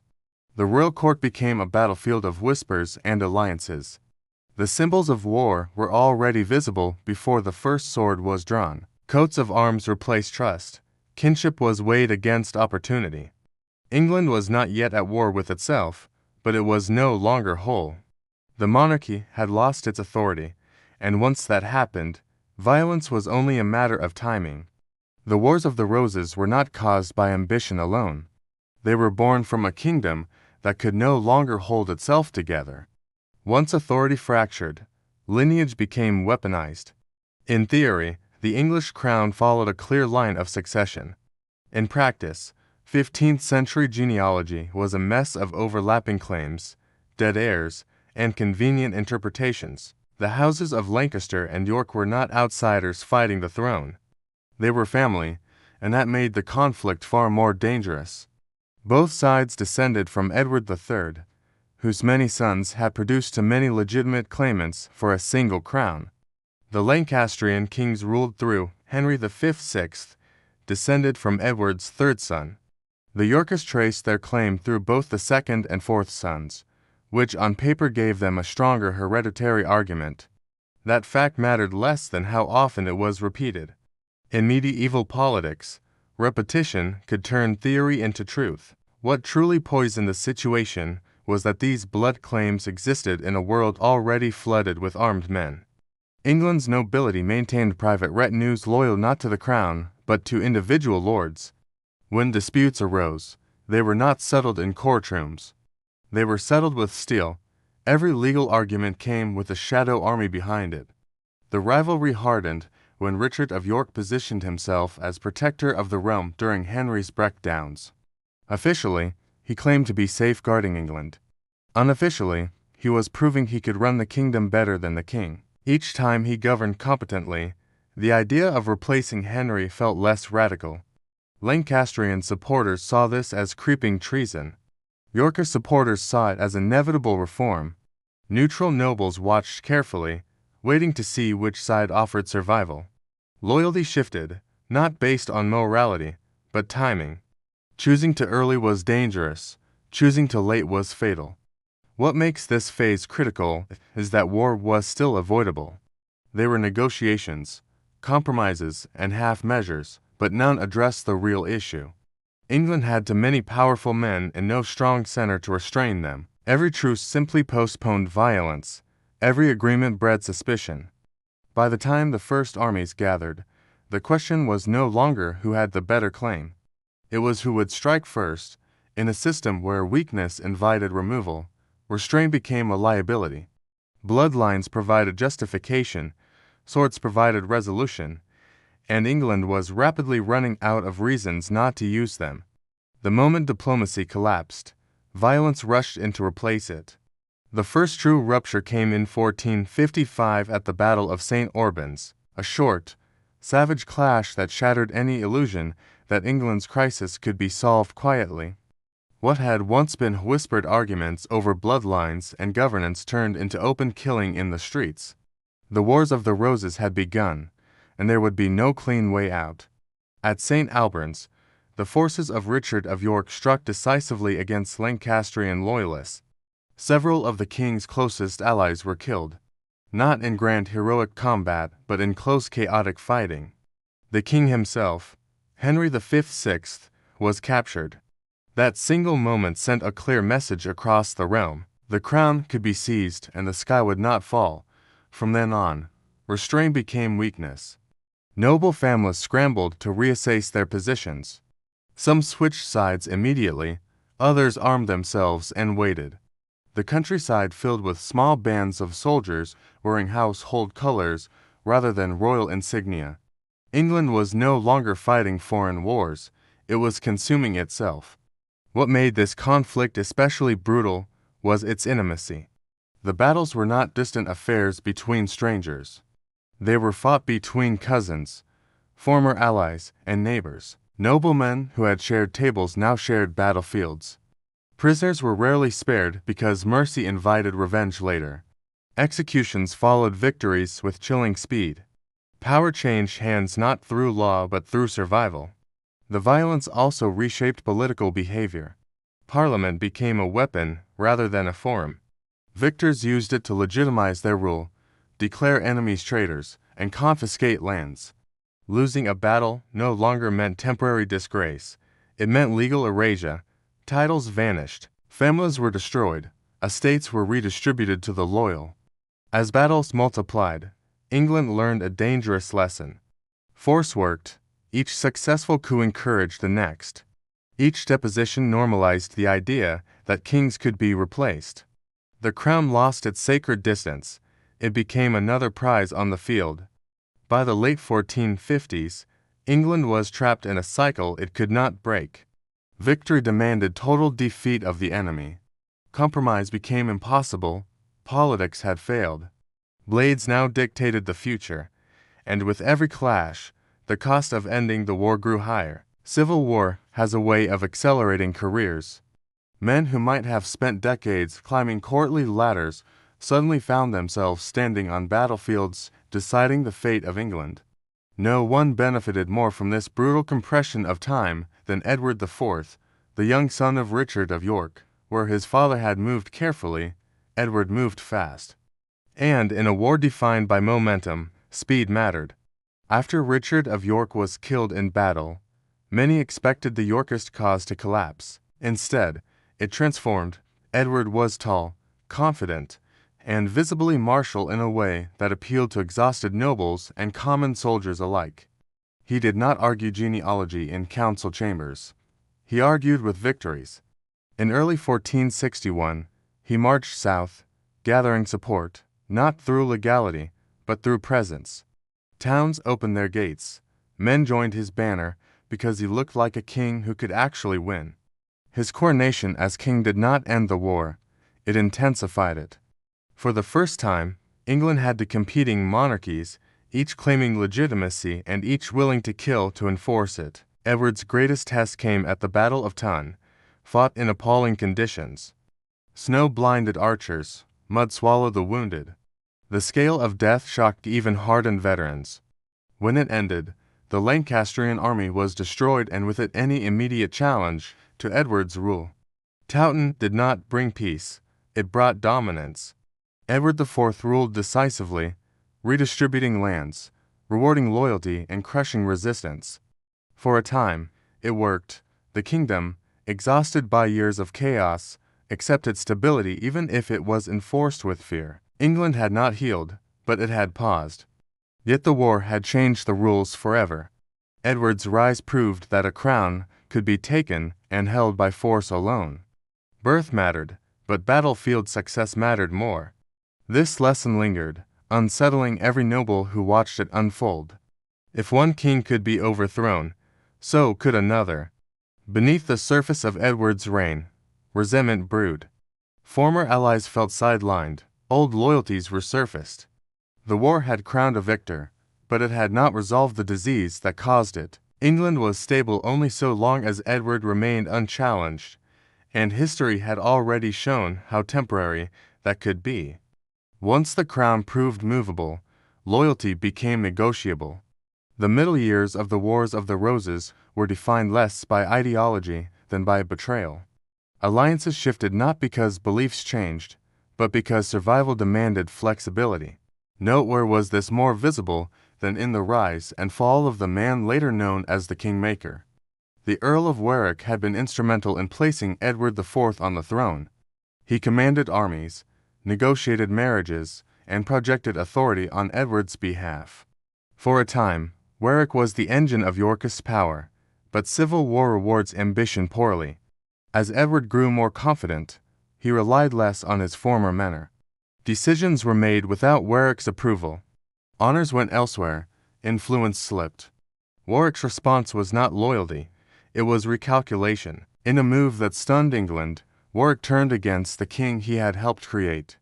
He allied with his former enemies, the Lancastrians, proving that in this war, yesterday's traitor could become today's ally. The reversal was not moral, it was strategic. Warwick believed he could control a restored Lancastrian monarchy more easily than an independent Yorkist king. England reeled from the shock, If the most powerful noble in the realm could switch sides, no alliance was safe. Armies marched again, battles reignited old wounds. Edward was briefly driven into exile. In an extraordinary reversal, Henry V was restored to the throne, not through strength, but because others moved him there like a political prop. This period exposed the true nature of the conflict. The war was no longer about Lancaster versus York, it was about control. Kings were symbols, power lay with whoever commanded men, money, and timing. Parliament endorsed whoever stood victorious long enough to summon it. Law followed force, not the other way around. For ordinary people, this chaos was devastating. Lands were seized and reassigned repeatedly. Families were punished for backing the wrong side at the wrong moment. Justice depended on which banner flew overhead that week. The nobility played a lethal game of musical chairs, and England paid the price. By now, betrayal was no longer shocking. It was expected. The only real question left was who would betray whom next and whether England could survive another reversal. By the early 1470s, the Wars of the Roses had reached a dangerous stage. This was no longer a struggle to claim power. It was a struggle to survive the consequences of having claimed it. The same tactics that had won crowns now tore alliances apart. The war had begun eating the very men who sustained it. The return of Edward IV from exile was swift and brutal. He did not come back cautiously or with half measures. He came back to finish the job. Former allies who hesitated were crushed. Former enemies who surrendered were not always spared. Edward had learned the lesson the war taught best. Mercy extended the conflict. The decisive moment came in a rapid sequence of battles. Warwick, the great kingmaker, was killed in combat, stripped of the power he once wielded so casually. His death marked a turning point. If the man who could make kings could also be destroyed, then no one was untouchable. Power had become lethal, even to those who held it longest. The final blow to the Lancastrian cause came shortly afterward. Their last serious army was defeated, and their hope for restoration collapsed in a single afternoon. Henry VI, once king, then prisoner, then king again, vanished from relevance entirely. He died in captivity, almost certainly murdered. His death was not dramatic, it was administrative. The war had learned how to erase people efficiently. What followed was not peace, but exhaustion. England had lost a generation of nobles. Entire family lines had been wiped out. Lands changed hands so often that ownership barely mattered. Authority survived, but trust did not. The monarchy emerged stronger in theory and harsher in practice. Kings would rule decisively now because indecision had proven fatal. Yet, even with Edward restored, the war refused to end cleanly. Too many men had learned that crowns could fall. Too many grudges remained unpaid. The violence slowed, but it did not disappear. It waited. This phase of the conflict revealed its true cost. The Wars of the Roses were no longer about who should rule England. They were about whether England could ever return to stability after teaching itself that power belonged to whoever seized it fastest. The war had solved nothing, it had only changed who survived long enough to write the rules. By the late 1470s, England was quieter, but not healed. The Wars of the Roses had slowed into something more unsettling than open battle. Suspicion. Edward IV sat firmly on the throne. Yet everyone understood how temporary that security could be. Too many kings had fallen too quickly for confidence to come easily. Edward ruled with greater authority than any monarch since the war began. He rewarded loyalty decisively and crushed dissent before it could grow. Noble independence was killed, private armies were discouraged. The lesson of the war was clear. Strong kings survived, weak ones vanished. For a time, England accepted this arrangement. Stability, even enforced, was preferable to chaos. But the war had trained England to expect challenges. When Edward died suddenly, the fragile balance snapped again. His heir was a child. Power shifted to regents and protectors. Old instincts returned immediately. The crown once again looked vulnerable, and vulnerability invited ambition. Within months, the boy king disappeared from history and Richard III took the throne. The justification was legal. The result was familiar. Richard's reign was short, tense, and shadowed by doubt. He ruled competently, but legitimacy haunted him. In a kingdom trained by decades of civil war, perception mattered as much as law. Every rumor carried weight. Every alternative claimant felt plausible simply because replacement had become normal. Into this uncertainty stepped a new figure, Henry II. His claim to the throne was weak, tangled, and laughable on paper. In any other century, it would have gone nowhere. But this was post-war England. Bloodlines mattered less than momentum. Henry promised an end to the cycle. More importantly, he offered exhausted nobles a chance to stop choosing sides every decade. Support gathered slowly, not out of passion, but fatigue. Men who had survived the wars wanted finality. They did not need Henry to be perfect, they needed him to end the killing. As Henry landed in England, the war's final phase took shape. It was no longer Lancaster versus York, it was exhaustion versus uncertainty. England stood at a crossroads, shaped by 30 years of betrayal and bloodshed, waiting to see whether the crown would fall one last time or finally stay put. By 1485, England had reached the limit of its tolerance for uncertainty. 3 decades of shifting crowns had trained the kingdom to expect collapse, yet desperately crave finality. The last act of the Wars of the Roses would not be long, but it would be decisive. It centered on 2 men who understood exactly what was at stake. On one side stood Richard III, a hardened veteran of civil war. He had grown up surrounded by betrayal and bloodshed and ruled with a clear understanding of how fragile power could be. Richard was not incompetent, nor universally hated. He governed firmly, attempted legal reforms, and projected strength, but legitimacy clung to him poorly. Rumors about the disappearance of his nephews followed him everywhere, whether fair or not. In a kingdom shaped by suspicion, doubt was fatal. Opposing him was Henry II, an unlikely challenger whose claim to the throne was weak by dynastic standards. What Henry lacked in pedigree, he compensated for in timing. He positioned himself not as a conqueror, but as an ending. His promise was simple: stop the war, end the cycle, marry rival bloodlines, and give England a rest. Their confrontation came at the Battle of Bosworth Field. Unlike earlier clashes, this was not a chaotic sprawl of shifting loyalties. It was focused, tense, and final. Richard fought aggressively, even recklessly, leading a direct charge toward Henry himself. For a moment, it nearly worked. History balanced on a knife's edge. Then alliances shifted one last time. Key nobles withheld support at the critical moment. Richard was isolated, surrounded, killed on the battlefield. His death was not ceremonial or negotiated. It was abrupt and violent, fitting for a war that had consumed kings without mercy. With Richard's fall, the cycle finally broke. Henry II was crowned as Henry VIII, not because he was the strongest claimant, but because he was the last one standing.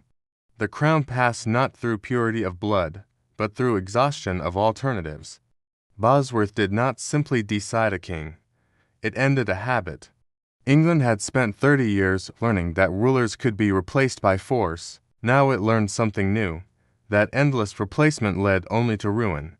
The battlefield where Richard fell marked the moment England chose closure over chaos. Even if that closure came at the point of a sword. When the Wars of the Roses finally ended, England did not celebrate, it exhaled. 30 years of dynastic violence had not produced a clear moral victory, only a profound lesson in what civil war costs. The kingdom that emerged after Bosworth was quieter, but deeply changed, shaped by loss rather than triumph. The most immediate consequence was the destruction of the old nobility. Entire family lines had been wiped out on battlefields or executed after defeats. Titles vanished. Estates were confiscated and reassigned repeatedly until loyalty became inseparable from survival. This thinning of the aristocracy weakened the power of great lords permanently. England would never again tolerate a nobility strong enough to challenge the crown so openly. From this devastation rose a new kind of monarchy. Henry VIII ruled cautiously, not because he was timid, but because he understood the danger of instability. He avoided unnecessary wars, controlled noble power tightly, and treated rebellion, a disease to be eliminated early. The crown became less theatrical and more administrative. Kingship shifted from personal dominance to institutional control. The war also left a psychological scar. England had learned that kings could be deposed, imprisoned, and killed. The idea of sacred monarchy had been shattered. Future rulers governed with that knowledge always in mind. Authority would be enforced more carefully now, backed by law, finance, and surveillance rather than personal charisma alone. For ordinary people, the wars had been catastrophic. Crops were destroyed, towns pillaged, and justice distorted by shifting allegiances. The conflict had rarely been about ideology for them. It was about whose soldiers were passing through this year. Peace, when it finally came, was welcome not as victory, but as relief. Perhaps the most lasting legacy was cultural. The Wars of the Roses became a warning baked into English identity.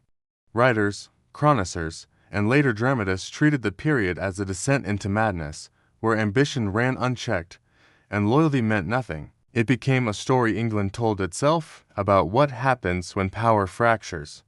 The wars ended in 1487, but their consequences echoed for centuries. They reshaped monarchy, destroyed old elites, and taught England to fear internal division more than foreign threats. The country survived, but only by abandoning the illusion that blood alone could guarantee stability. In the end, the Wars of the Roses were not about who deserved the crown. They were about how fragile a kingdom becomes when everyone thinks they do. Medieval queenship did not begin with marriage, it began with spectacle. A woman was not truly a queen until the realm saw her become one. Coronation was the moment when a bride crossed into power, and it was designed to be unforgettable. Bells rang, clergy processed, nobles watched closely, and the queen was transformed in full view of the political elite. This was not decoration, it was authorization. A queen's coronation echoed the king's in structure, though never in scale. She was anointed with holy oil, crowned and seated beside the king, marking her as chosen not only by marriage but by God. The ritual mattered because medieval authority was fragile, power needed visible reinforcement. Without a coronation, a queen's position was weaker, her influence easier to challenge, and her legitimacy open to doubt. This is why some queens fought fiercely to be crowned quickly. Delay created vulnerability.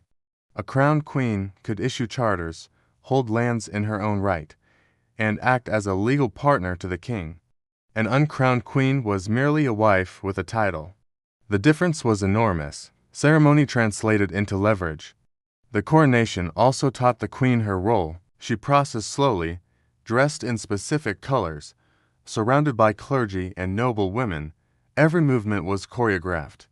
She learned where she could stand, when she could speak, and how she was meant to be seen. Queenship was as much about restraint as authority. Power was permitted only when expressed correctly. Importantly, the ceremony sent a message to the nobility. The queen was now part of the machinery of rule. She could intercede, influence appointments, and serve as a bridge between factions. Ignoring her was no longer polite distance, it was political risk. History offers many examples of queens who understood this instinctively. Elenina of Aquitaine, crowned twice in her lifetime, used ceremony to reinforce her status into kingdoms. She did not rely on charm alone, she relied on visibility. Being seen mattered as much as being capable. Medieval politics ran on symbols, and the queen was one of its most carefully managed symbols. Her coronation was the first lesson in that reality. From that day forward, everything she did would be watched, interpreted, and remembered. Queenship was not granted quietly. It was announced loudly so that no one could later pretend it did not exist. When a medieval king was absent, incapacitated, or dead, the crown did not simply pause. Someone had to rule. In those moments, queen stepped into one of the most delicate roles in medieval politics, regency. A regent queen did not replace the king, she preserved him, or more often his heir, until power could safely pass on. Regency was never automatic, it had to be justified, negotiated, and constantly defended. A queen ruling for a child king or an absent husband walked a narrow path. She was expected to govern effectively while pretending she was only holding the seat warm. Too much authority looked like ambition. Too little invited chaos. Every decision carried risk. What made queen suitable for regency was not sentiment, but lineage. A queen was tied to the ruling dynasty by marriage and motherhood. She embodied continuity. Nobles might distrust each other, but they trusted bloodlines. The queen governing in her son's name was seen as protecting the future of the realm, not advancing herself. That distinction mattered enormously. Yet, regency was rarely peaceful. Councils formed around the queen, often dominated by powerful men eager to guide or restrain her. Regents were watched closely. Military failures, unpopular taxes, or political unrest were blamed on her judgment. Success, meanwhile, was often credited to advisors. Queens were held responsible without being fully acknowledged. Some regent queens mastered this balance with remarkable skill. Blanche of Castile ruled France during her son's minority with firmness that shocked her critics. She led armies, crushed rebellions, and negotiated alliances, all while insisting she acted solely as a mother defending her child's crown. Her authority was real, but carefully framed. Others faced harsher resistance. Isabella of France, acting against her husband, crossed the invisible line between regency and usurpation. History punished her for it. The difference was not competence, it was perception. Regency revealed a central truth of medieval queenship. Women could rule, but only under specific conditions. They needed the cover of necessity, the language of duty, and the promise that their power was temporary. Queens who respected those rules often governed effectively. Queens who broke them were remembered as dangerous. Behind the pageantry and ceremony, regency was where queenship became unmistakably political. It was here that queens proved they were not passive figures in medieval rule, but essential stabilizers in a system that frequently failed without them. Medieval courts were not just places of ceremony. They were machines for distributing favor, access, and survival. Within them, queens exercised a form of power that was subtle, deniable, and extraordinarily effective. This power flowed through etiquette. Who stood closest? Who spoke first? Who was invited? Who waited? These details were not social trivia, they were political signals. A queen's household was her primary base of influence. Ladies-in-waiting, chaplain, secretaries, and attendants were not chosen randomly. They came from noble families whose loyalty mattered. By selecting who served her, the queen quietly shaped alliances. To place a woman near the queen was to elevate her entire family. To remove her was a warning. No proclamation was needed. Everyone understood. Access to the queen was access to the king. Petitioners who could not reach the monarch often sought the queen instead. Intercession became one of her most powerful tools. A queen could present requests as mercy rather than policy, softening decisions that might otherwise provoke backlash. This made her invaluable and dangerous. She could advance causes without appearing to govern. Etiquette reinforced this influence. Court rituals dictated when the queen appeared, how she was approached, and who was permitted to speak to her directly. These rules created bottlenecks. If the queen chose to delay a meeting or grant it publicly, the message was unmistakable. Favor was being displayed or withdrawn in real time. Queens who understood this system could dominate court politics without issuing a single order. Philippa of Hainaut famously used intercession to temper royal severity, earning loyalty from subjects and nobles alike. Her reputation for mercy was not accidental. It was cultivated, strategic, and politically stabilizing. The Queen's Court also functioned as a parallel institution. While the king handled warfare and law, the Queen managed culture, charity, and diplomacy. Visiting envoys observed her household closely, A well-run court signaled stability, a chaotic one suggested weakness. Queens who maintained order enhanced their dynasty's legitimacy. Importantly, etiquette protected queens as well as empowered them. By acting through custom rather than command, they avoided direct confrontation. If challenged, a queen could retreat behind tradition. She was not asserting power, she was following precedent. This ambiguity was deliberate. Medieval queenship thrived in these gray zones. Ceremony, manners, and household routines formed a language of power understood by everyone at court. Queens fluent in that language could shape outcomes quietly, leaving few fingerprints behind. In a world where overt female authority was suspect, etiquette was not a constraint, it was a shield and a weapon. In medieval Europe, a queen's body was not private, it was political territory. Marriage placed her at the center of dynastic strategy, and lineage determined whether a kingdom remained stable or slid into crisis. Queens were expected to produce heirs quickly, visibly, and successfully. Failure was not interpreted as misfortune, it was treated as a threat to the realm. The queen's marriage itself was a diplomatic act. She arrived with treaties woven into her dowry, alliances encoded in her ancestry, and expectations written by men she had never met. Once crowned, her primary duty was continuity. An heir secured peace, the absence of one invited rebellion. Every pregnancy was watched, every miscarriage whispered about. The queen's health became a matter of state. Motherhood did not reduce a queen's political importance. It intensified it. A queen who bore a male heir gained leverage immediately. She became the guardian of the future, a living guarantee that the dynasty would continue. This status protected her influence and in some cases allowed her to act decisively in moments of crisis. A childless queen, by contrast, stood on unstable ground. Her value could be questioned, her position could be replaced. This pressure shaped behavior at court. Queens cultivated religious devotion publicly, commissioning prayers for fertility and safe childbirth. They distributed alms, patronized saints associated with motherhood, and framed their pregnancies as divine events. These acts were not superstition alone, they were political communication. A fertile queen signaled divine favor, an infertile one raised dangerous doubts. Lineage also gave queens leverage beyond the nursery. Through their children, queens built alliances.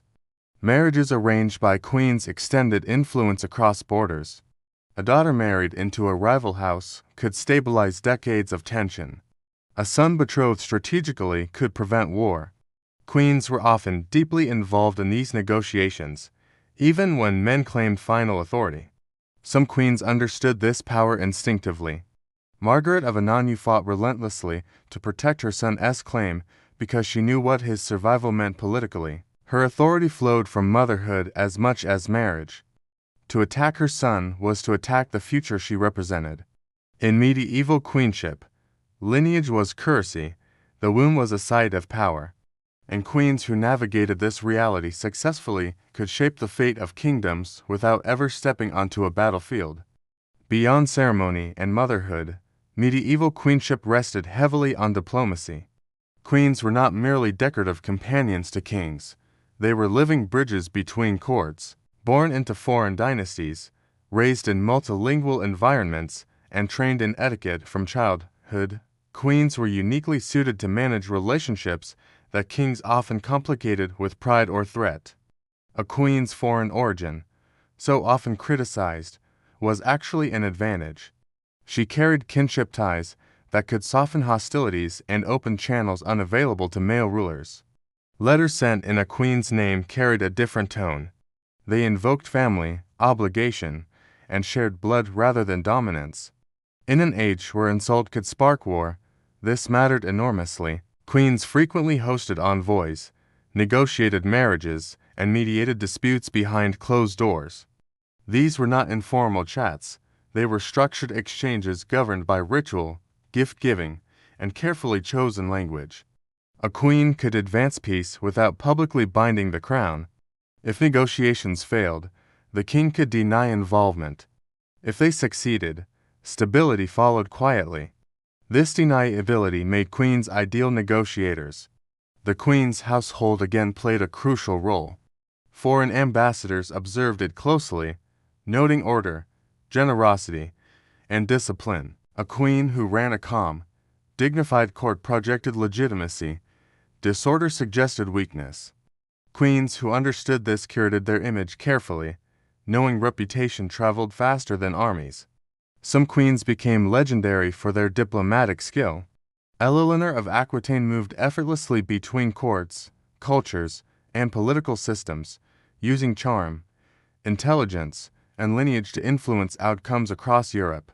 Her power did not rely on decrees, it relied on presence. People listened to her because she represented continuity between rival worlds. Queens also acted as internal diplomats. They mediated between hostile nobles, soothed offended families, and repaired alliances damaged by royal decisions. When a king needed to retreat without losing face, the queen often provided the excuse. Mercy granted at her request looked humane rather than weak. This diplomatic role required restraint. Queens who spoke to boldly risked accusations of manipulation. Those who remained quiet lost relevance. Success lay in balance. The most effective queens made others feel heard while steering outcomes subtly in their favor. In a medieval world obsessed with honor, queens operated in the margins where honor bent. They persuaded where kings commanded. They softened where crowns hardened. And while treaties bore male signatures, many of them were shaped first in the queen's chamber through conversations history rarely recorded, but deeply felt. If coronations granted queens legitimacy and diplomacy gave them reach, patronage gave them permanence. Medieval queens built power slowly through piety, charity, and cultural sponsorship, a renaissance where female authority was not only accepted but expected. This was not soft power in the modern sense, it was structural. Queens were major patrons of religious institutions. They founded monasteries, endowed churches, commissioned altarpieces, and supported clerical careers. These acts signaled devotion, but they also created networks of obligation.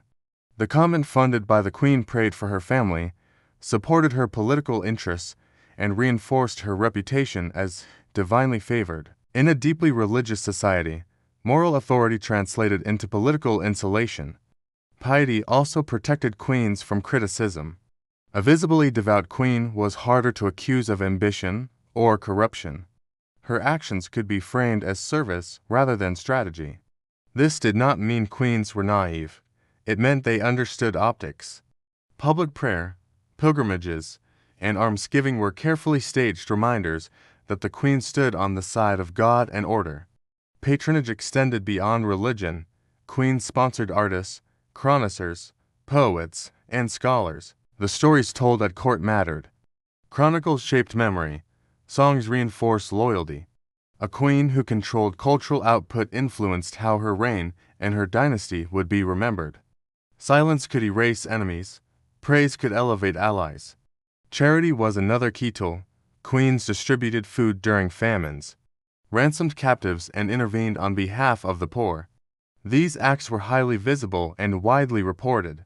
They created goodwill beyond the court, anchoring the monarchy to the everyday lives of subjects. When unrest threatened, a beloved queen could calm it more effectively than soldiers.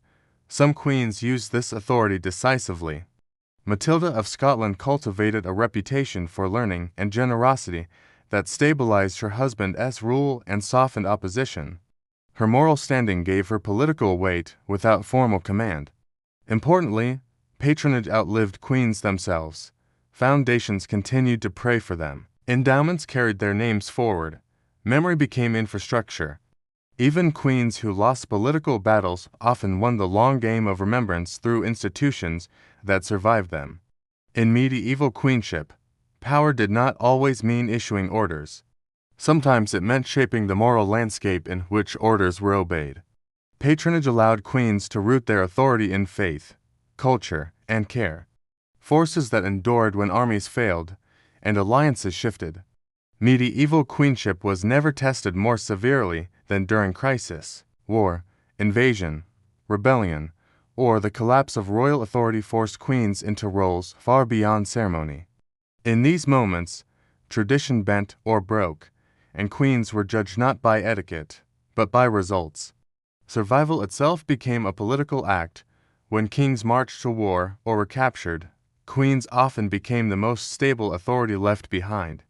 They organized defenses, raised funds, secured loyalty, and maintained order in fracturing realms.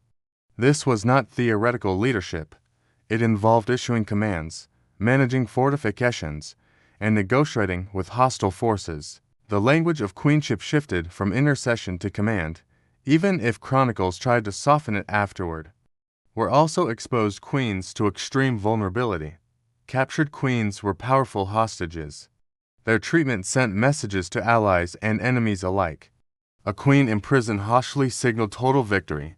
A queen treated honorably suggested restraint or negotiation. Either way, her body and status became tools of warfare. Some queens demonstrated remarkable resilience under these pressures. Blanche of Castile governed during open rebellion and foreign invasion, refusing to yield authority even when threatened directly. Her ability to project calm and control prevented fragmentation at moments when the crown could easily have collapsed. Others faced captivity. Queens taken prisoner had to navigate humiliation without surrendering legitimacy. Silence could be dignified. Defiance could be dangerous. Every gesture was calculated.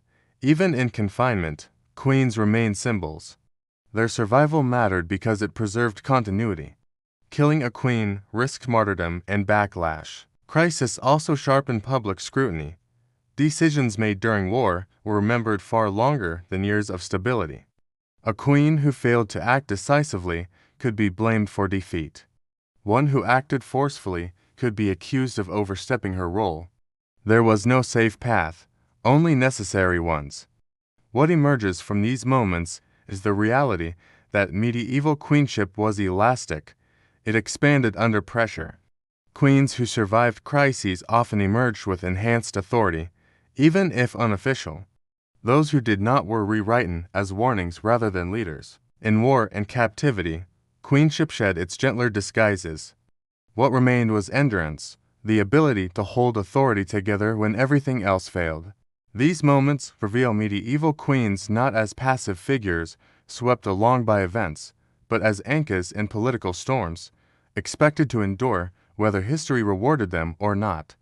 For all the influence medieval queens could wield, their power was never secure. Queenship operated within strict boundaries, and crossing them invited backlash. The same visibility that enabled authority also magnified suspicion. A queen who acted to openly risked becoming a problem the political system felt compelled to solve. The limits were informal, but absolute. Queens were expected to influence, not command. Advise, not rule. Persuade, not dominate. When they stayed within these lines, their power was tolerated. When they crossed them even briefly, the reaction was swift. Chroniclers sharpened their pens. Nobles hardened their resistance. Mistakes that would be forgiven in kings became evidence of moral failure in queens. This backlash was not about competence.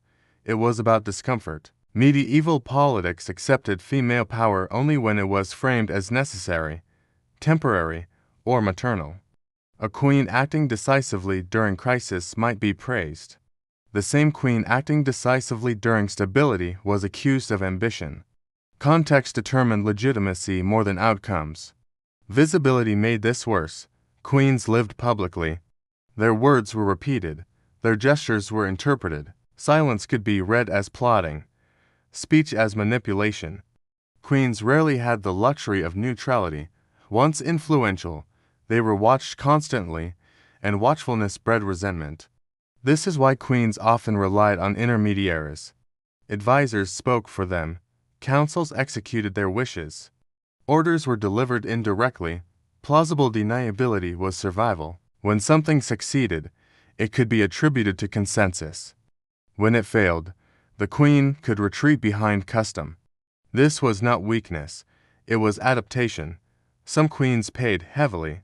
When this balance collapsed, Isabella of France crossed from influence into overt political action and was remembered less for stabilizing a failing realm than for violating expectations. Her effectiveness did not save her reputation.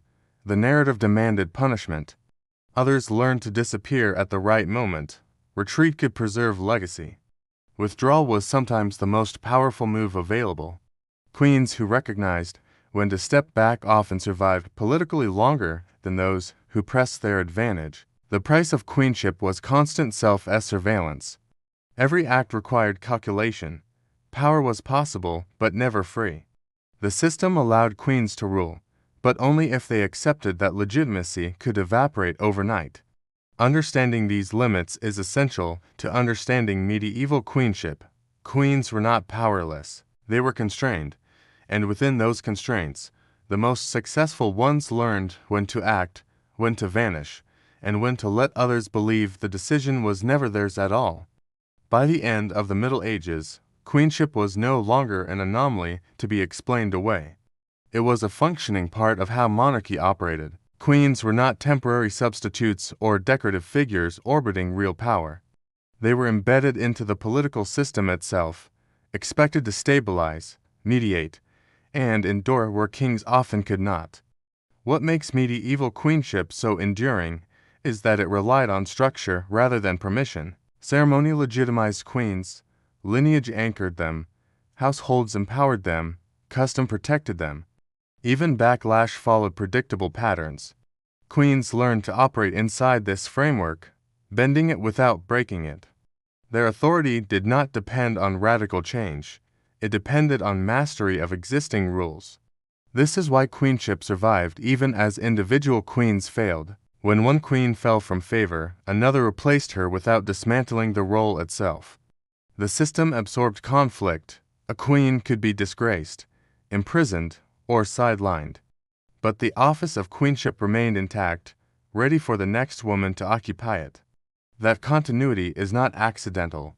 It reflects how essential the role had become. Queens provided stability in a volatile political environment. They linked dynasties across borders. They softened transitions between reigns.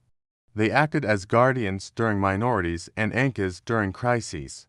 Even queens who never ruled openly shaped outcomes through patronage, intercession, and influence. Their absence would have created gaps the system was not equipped to fill. Importantly, medieval queenship was not a single experience. It varied by kingdom, personality, and circumstance. Some queens ruled boldly, others ruled quietly, some thrived in regency. Others dominated through culture or diplomacy. What unified them was not style, but function. Each queen was expected to serve the crown in ways kings could not or would not. This perspective challenges the idea that female power in the Middle Ages was accidental or exceptional. It was expected, regulated, and often relied upon. The system distrusted it, constrained it, and punished it when it strayed too far. But it also depended on it. Medieval queenship was not about breaking the rules. It was about understanding them completely. Queens who survived longest were those who recognized that power did not always announce itself. Sometimes it endured through ceremony, silence, and persistence. In that sense, queenship was one of the most resilient political roles of the medieval world, not because it was free, but because it was necessary.